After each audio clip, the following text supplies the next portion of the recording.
Alright guys, so we're going to learn how to install TeamViewer. So first, let's Google. Let's go to TeamViewer. There we go. And what we're going to look at is not the add one, but the one right below it that has the website. If it says add, don't add that one. Go straight here. Why? I'm just going to give you that recommendation. Just for my preference. Now, we're going to go here. And we can easily go down to download for free.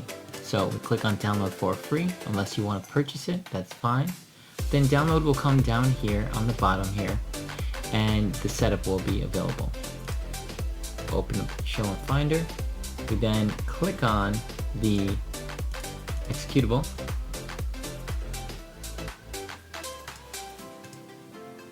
Now, a pop-up is going to show, and we're going to see here that asking, how do you want to proceed? Default installation? Yes. How do you want to use TeamViewer? Well, we're going to keep it personal here, and then we're going to accept and finish. Then it's going to ask you, do you allow this app to make changes to your device? Yes. So it's going to install it. I already have it installed here, but I'm going to go with you through the process to show you how it can be done. And now what's new on TeamViewer? The remove ad, unlock wish. Great. Okay. And now here is TeamViewer. On the bottom here on the bar here, I'm going to move it over just to be where I want it to be. That's just me and my personal preferences. But here we have now TeamViewer.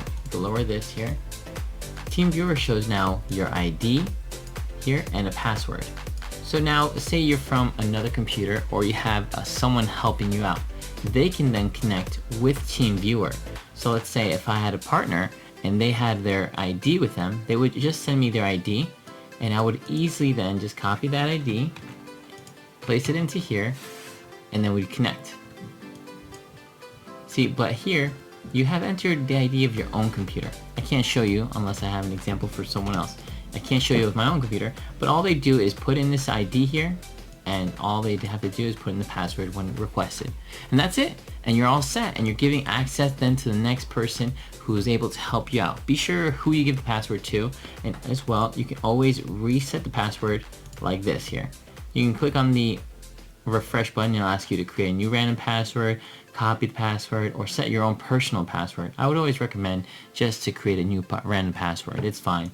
It's simple. It's nothing crazy. Don't freak out if you lose this. Just reset it, and then you can also, that's it. So I hope this helped you out, guys. Again, this is Chris Save showing you how to do it a different way.